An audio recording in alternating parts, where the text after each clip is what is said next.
Okay, welcome everybody. Welcome back to Road to Retirement. My name is Chris Anselmo, president of Brookside Tax and Financial Group, and our co-host, Tony Shore. How you doing today, Tony?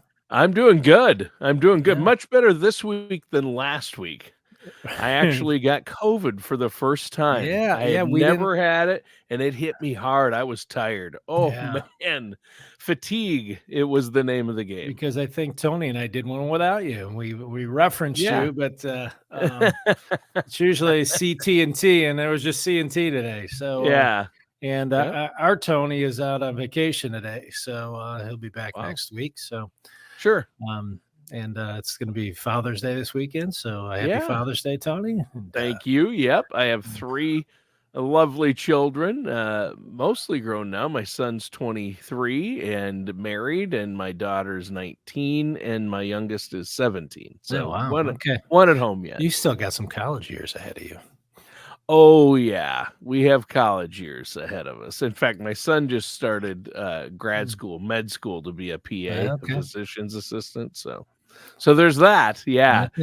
And my youngest or my middle daughter, she got a full scholarship, though, to St. Thomas. So, yeah.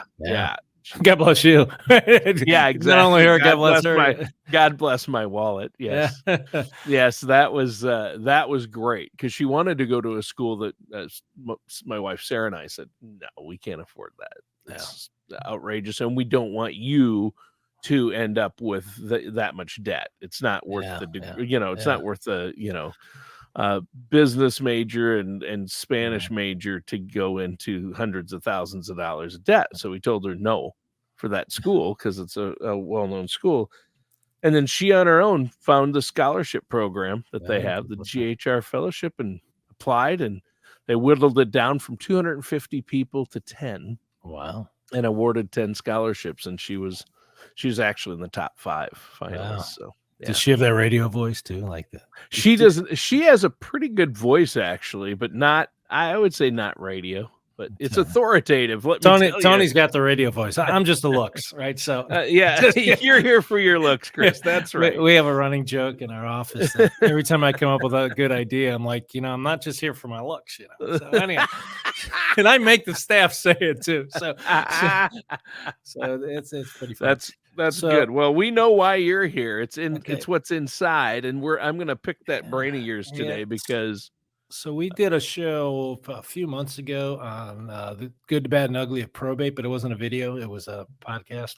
Yeah, and we have close to 50 probate cases going on right now. So I thought maybe we would just, from a law office standpoint, that's good, but from client standpoint, it could be better, So So I thought we'd talk about that today. What it is, do you want to avoid it? What's the cost? All that kind of stuff. So I'll just start with my saying is, and we wrote a book on this too. So if you want a copy of our book, it's called Rounding Third. So if you want a copy, just call our office. So I have a saying that probate is a lawsuit against yourself with your own money.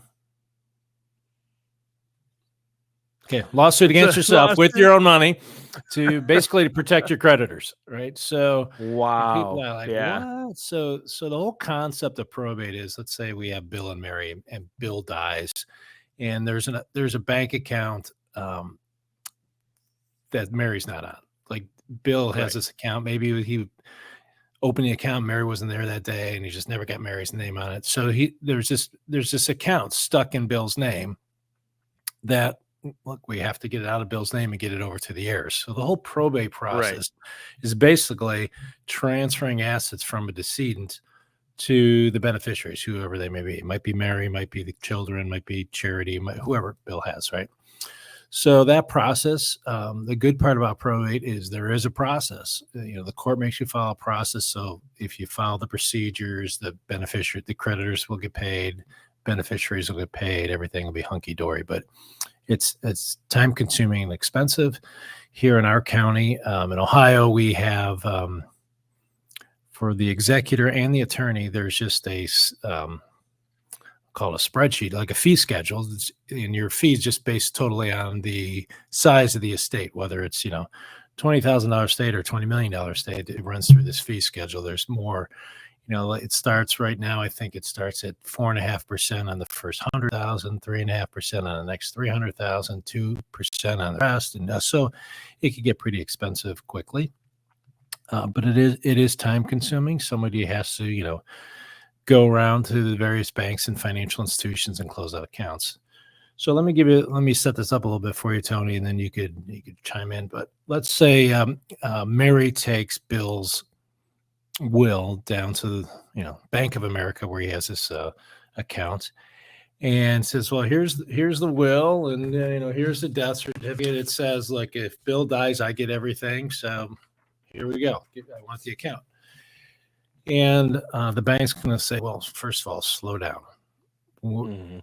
Even though the will says you're the executor, you're not the executor until the judge says you're the executor. So that will just says, look, I want Mary to be my executor, but she's not the executor until the judge says so. And the reason being is the financial institutions aren't going to take the risk that this was Bill's last will. This one's 3 years old. He might have wrote one out 2 months ago, and Mary's not the executor. Mary's not the beneficiary. So, so the bank say, slow down, time out, go down to the probate court. You file it with probate court. You come back with these little things called letters of authority with the judge's little seal on it. You bring that back, and then we're good to go. Okay. So that, again, it all takes time. So we have to submit the will, submit the death certificate, list of all the heirs, who potential heirs will be, names, addresses, all that. So it's going to take time. But that's the beginning of the probate process. We weren't involved in any of this. Her sister handled it. Her sister lives in Virginia near DC, and her father passed away in Washington State, right? Okay. So she flew out there. She took care of things. She was the executor. And so she took care of all this, and I'm not sure what all she did, but she told my wife that she had to, by law, post in the local newspapers a thing that said he died, to let anybody who he owes money to give notice. Is that correct? So when we file the probate court, they do it for us. We have a daily legal news in our county. So all those get posted, so the creditors know that's where you go look to see if someone died. So here in Ohio, creditors only have 6 months from the date of death to file a claim. Not 6 months from when you open the probate, 6 months from the date of death to file a claim. If the claim's big enough, they could open the probate themselves, right? But so if they come in 6 months in 1 day, they're out, because our statute doesn't say the executor. Let's say, Tony, he owed you some money and you came in 6 months in a day. It doesn't say, well, okay, what's 1 day? We'll give it to Tony. Our statute says the executor may not pay a creditor who's late, because if I pay you, Tony, then I took it away from the beneficiaries, right? So if you come in late, you're out. So some strategies are, so creditors only, this is different than trust. Creditors, at least here, only have access to what goes through probate. They don't have access to what's in your trust, right? So sometimes we wait 6 months to open the estate. Sure.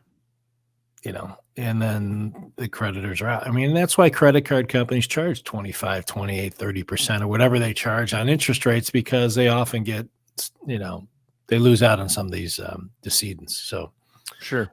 So, I forgot what you said. It was your sister-in-law?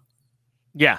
So the other thing that was kind of in there is that, like here, if you are an out-of-state executor, most likely you're going to have to post a bond, because the probate court doesn't have jurisdiction. The probate court here in Ohio doesn't have jurisdiction over you, Tony.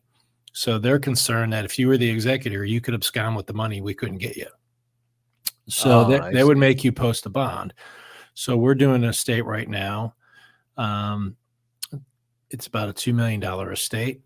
The bond was $4,000 just to say you're not going to abscond with the money. Now, wow. So, and it's a waste of money. I mean, it depends. Like, in this case, I'm Do actually you get the money? You get that money back? no. No. So that's basically Wow. you're buying an insurance policy, kind of, so that if you run off with the money. So right now we're working on an estate, and almost all the kids are out of state, so they didn't want to come back and do it. So judge appointed us as the administrator of the estate. I'm surprised they made us get a bond because we're attorneys, and they got jurisdiction over us, but they did anyhow. So it was about a $2 million estate. The bond was $4,100. We're going to give that to the bonding company, and God forbid if I ran off with the money, then there's a bond to replace the money. But if I don't run off with the money, the bonding company keeps the $4,100, right? Oh my gosh. Yeah. So that's got to be a license. Why don't we open a bonding company? Well, some people run off with the money, right? So, I see. So then they're on the hook. Sure. Yeah. So it can get, so when we have out of state people, that mucks it up. Sure. Yeah. That's so crazy. Oftentimes with out of state people, like when we draft a will, we might say, Tony, you're the first potential executor, Joe Smith's the second, and we go down, down the list. So if you're out of state, we might say, Tony, why don't you waive your right to be the executor, and we'll use the person who's local. Because most of the time what happens is the law firm does 99% of all the work, and we just tell you to sign here, sign here, sign here, sign here. So the executor does have to do the legwork. So, in this case, we might have 50 different accounts out there. So we have to go make claims on all those accounts. We have bank accounts, so when you're the executor, you have to physically go to the bank and close out that account. So, you have to have a copy of the death certificate, and you have to have that letter of authority from the judge, right? Sure. So, but we went to one bank just to close out one account. It took 2 hours. Oh, so I sat there for 2 hours. It was 2 hours while they were fiddling with the paperwork, right? So, so it can get a little time consuming, but the good part, there is procedures. So if you follow the procedures, everything goes hunky dory. So again, the first thing is we file the will, get appointed. Now we have to gather up all the assets and file what we call an inventory. Okay, here's a list of where all the assets are. Bank of America, Fidelity, Vanguard, wherever all the assets are.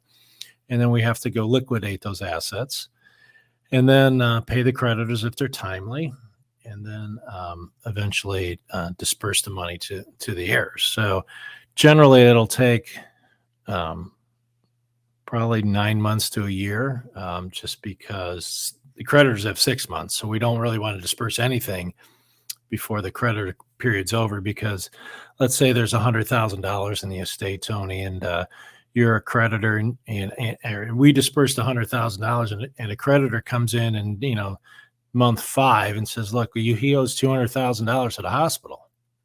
Like, whoa, we gave away all the money. So what happens then is that the executor is personally liable to that creditor, because you weren't supposed to give the money out until the creditor period was over.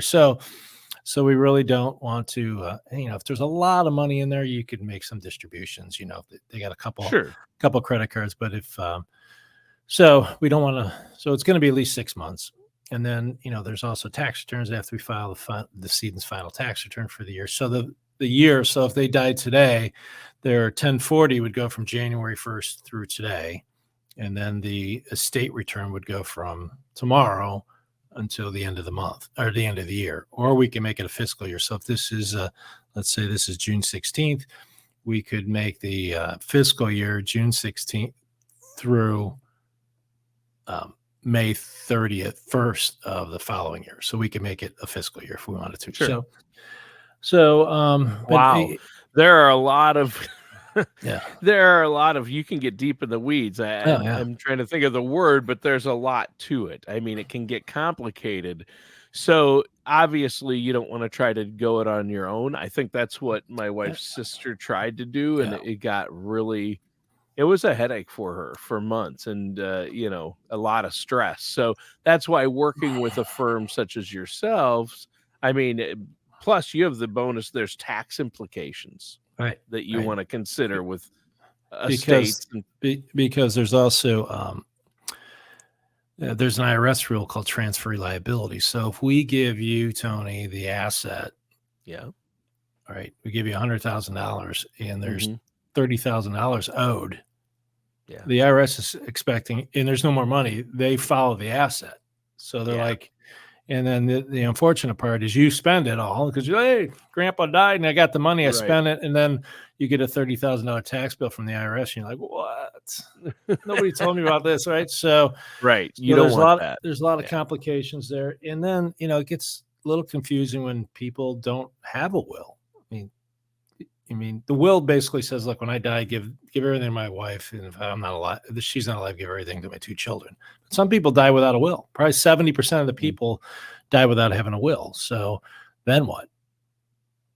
So what happens, all the states have, at least here, it's called Dissent and Distribution Statute. So our statute says, look, if you die without a will,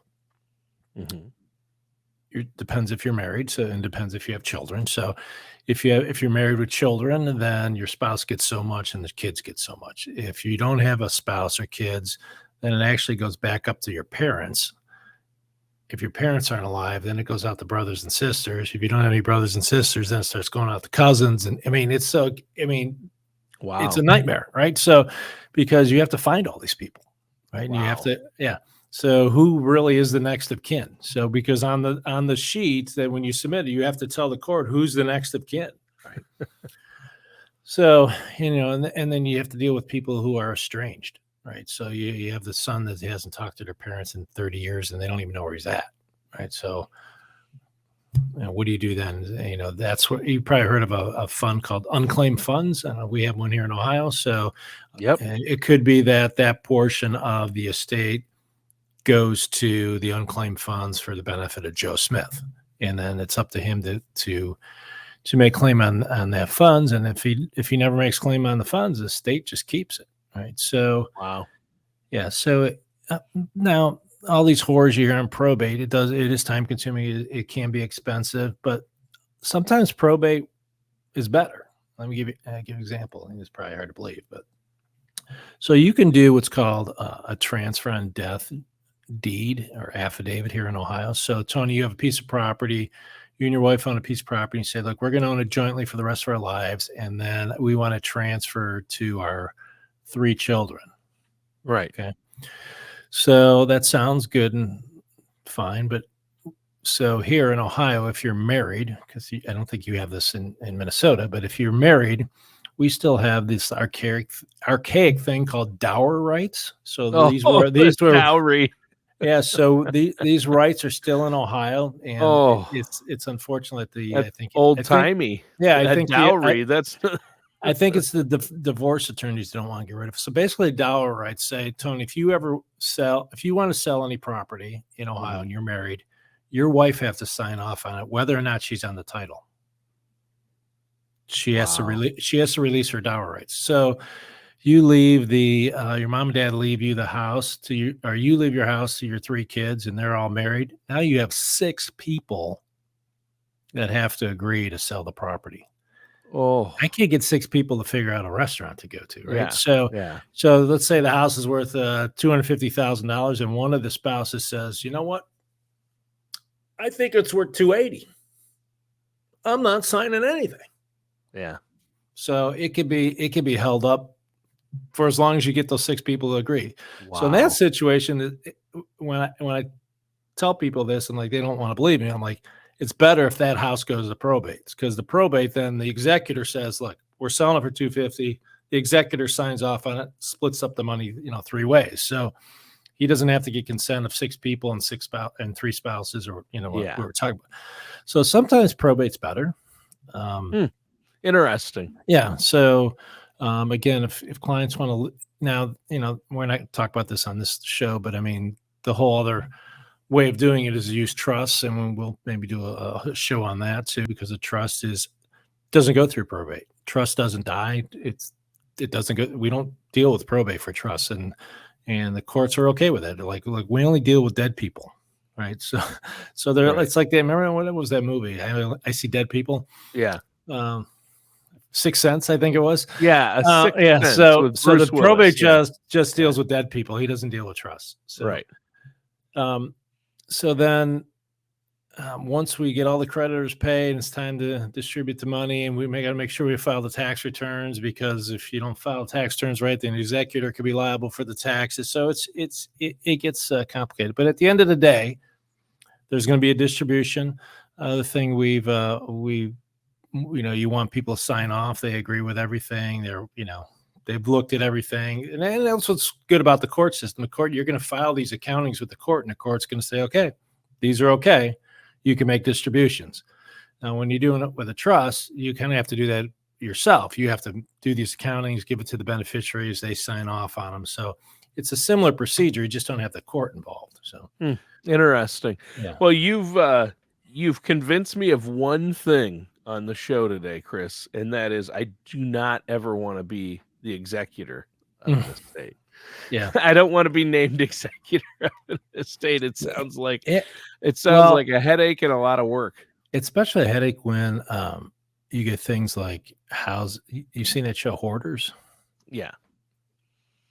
You're the executor, you open the door and you see a house like that, you're like, oh my God, what, because you can't just, I had one client says, I'm just going to get a dumpster. Like you can't just get a dumpster. They hoard, right? There could be stock certificates, there could be bonds, there could be shares, IBM. I mean, you have to go through every piece of paper to make sure it's not valuable. Yeah. So it could take 6 months to clean out the house. And we had one house, they found $95,000 in cash in it, but it wasn't like it was in the safe. It was behind the refrigerator. It was in air. I mean, it was scattered throughout the house. Right. So you can't just throw everything away, because things could be, coins, jewelry, you got to get it appraised, all that kind of stuff. Now, luckily we don't have an estate tax here in Ohio anymore, because we used to have to get it. When you went to open up a safe deposit box, you had to have someone there from the estate department to make sure they appraised the jewelry and all that kind of stuff. But, so we got our estate tax. We got rid of, I think in 2013, because our estate tax was low. It was you started paying taxes at $338,000. Wow. So, boom, a house you're in, right? So, so it can't, and people try to do this themselves. And I'm like, I'm sure if I cut my hand, I could probably stitch it up myself, but I think I'd go to a physician, right? So I could not do that. I mean, this is not the time to really try and save pennies. If you wanted to save the pennies and dollars, you should have went ahead and did the trust while you were alive, right? So oftentimes this happens when people, they don't want to spend the money on trust, or some people say, hell, let my kids worry about it.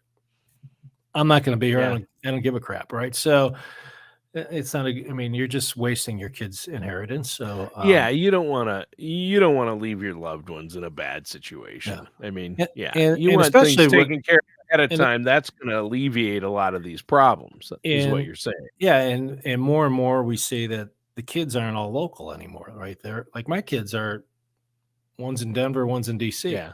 Right. Yeah. So are they going to come back? And what about the pet?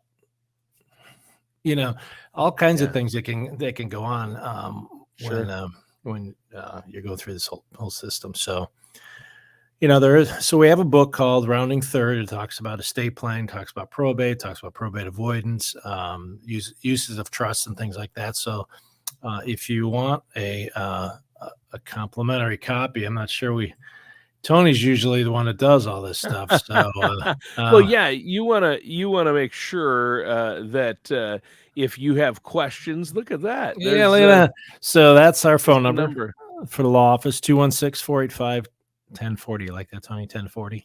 I like that. 216-485-1040. 216-485-1040. And if our listeners have questions about this, or want help getting this set up so they don't have probate issues, they can give you a call. Talk to Chris, talk to the staff there, 216-485-1040 for a complimentary strategy session. It's right there on the screen for our viewers, and we repeated it for our radio listeners and podcast listeners. So Chris, this is a huge topic, and obviously you've been really busy with it. And I want to give a shout out to Judy if she's ever watching this. Thank God I got Judy, our probate paralegal. She's a godsend because most of the time I just hand her the death certificate in the will and say, go at it. Right. And then she comes back and says, sign here, sign here, sign here. So, because, you wouldn't want the attorneys, some places they're charging by the hour. So you don't want the attorney to be actually spending $300-400 an hour doing paperwork. You'd rather have the paralegal that's spending $100 an hour. Right. So, but if you can avoid it, give us a call. It's best to avoid it, but there might be a situation like we talked about with that transfer and death situation that we want the house to go to probate if you don't want to do a trust. And by avoid it, you mean avoid probate. In most cases, you want to try to avoid it. And the way to do that is pick up the phone and give you a call. But we're out of time for today's show, Chris. Okay. It flew by. And listeners, that does it for today's episode of The Road to Retirement with our host, Chris Anselmo. All right. See you next week. Yep. See you, Chris.